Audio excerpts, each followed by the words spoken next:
Hola, mi nombre es María Andrea González Montenegro. Los tres somos estudiantes de la Universidad Cooperativa de Colombia de la Facultad de Medicina en tercer semestre y este video va a ser presentado para la clase de sistema respiratorio.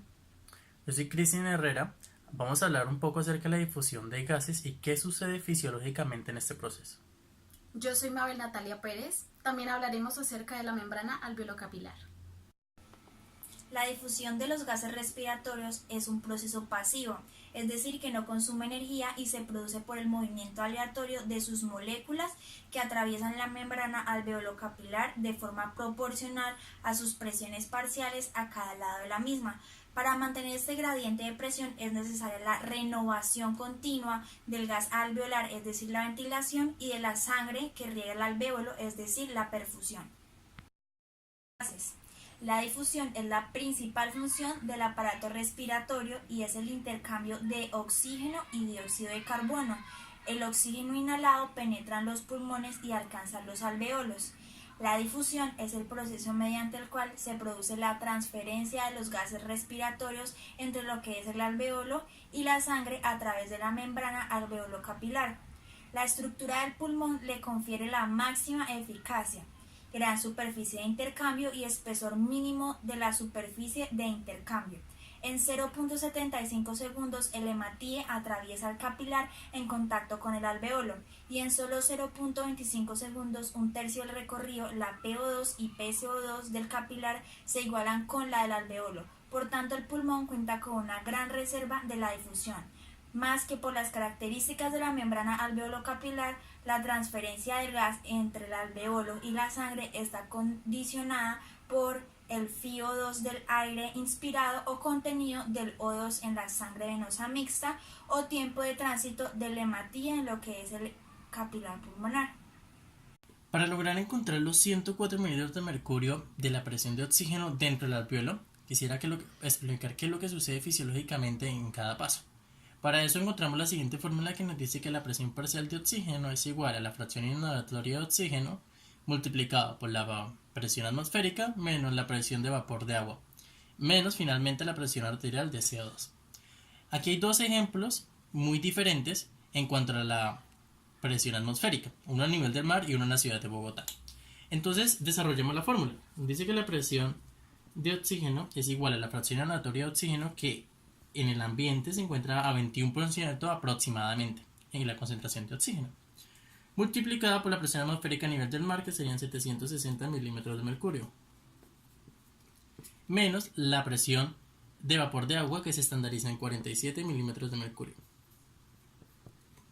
Al desarrollar esto, nos dice que la presión de oxígeno es igual a 0,21 por 723 milímetros de mercurio. Esto nos va a dar 149 milímetros de mercurio. Esta sería la presión de oxígeno en la tráquea. Ahora, para encontrarla en el alvéolo, serían esos 149 menos la presión arterial de CO2, que sería 45 milímetros de mercurio. Para finalmente tener una concentración o la presión parcial de oxígeno a nivel del mar de 104 milímetros de mercurio. Caso distinto pasa en la ciudad de Bogotá. La fracción inhalatoria de oxígeno es prácticamente la misma. Lo que cambia es la presión atmosférica, que serían 560 milímetros de mercurio, lo que nos daría la operación de finalmente tener en la tráquea 107 milímetros de mercurio, que si queremos encontrar en el alvéolo regresaríamos la presión arterial de CO2 y tendríamos finalmente en el alvéolo una presión parcial de oxígeno de 60 milímetros de mercurio, que finalmente el mecanismo por el cual se compensaría tanta diferencia de la presión parcial de oxígeno por aumento de producción de eritrocitos y por funciones de la hemoglobina. Teniendo en cuenta que ya en el alvéolo vamos a tener una PO2 de 104 minutos de mercurio y una PCO2 de 40 minutos de mercurio, vamos a encontrar una gran diferencia en cuanto al gradiente de concentración con la parte inicial del capilar, que la PO2 va a ser de 40 minutos de mercurio, que según la fórmula va a ser 104 milímetros de mercurio menos los 40 milímetros de mercurio nos va a dar una diferencia en cuanto al gradiente de concentración de 60 milímetros de mercurio. Gracias a esa gran diferencia de concentraciones es que la difusión va a ser tan buena. Así, logrando pasar de una PO2 de 40 mililitros de mercurio, que se va a igualar a los 104 mililitros de mercurio del alveolo, a unos 104 milímetros de mercurio de PO2 al final del capilar. Y una PC2 de 45, que se va a igualar a los 40 mililitros de mercurio dentro del alveolo, que aunque la diferencia en gradientes de concentración no es tan grande, igual se logra igualar teniendo al final una PCO2 de 40 mililitros de mercurio. Quien va a ser encargado de transportar ese oxígeno va a ser la hemoglobina dentro de los eritrocitos, que finalmente a la porción final del capilar se lo denomina oxihemoglobina, que finalmente va a llevar el oxígeno a circulación sistémica. A continuación hablaré un poco acerca de la membrana alveolo-capilar. El alveolo humano normal es una capa continua de citoplasmas celulares con núcleos infrecuentes y pocas mitocondrias.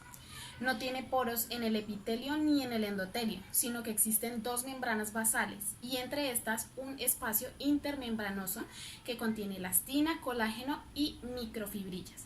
La membrana alveolo-capilar es una superficie más o menos homogénea, compuesta por un conjunto de estructuras que deben cruzar los gases entre el alveolo y el capilar pulmonar. Está integrada desde el alveolo al capilar de la siguiente manera: una fina capa de líquido que cubre el alveolo y contiene el surfactante, el epitelio alveolar, la membrana basal alveolar, el espacio intersticial, la membrana basal capilar y el endotelio capilar.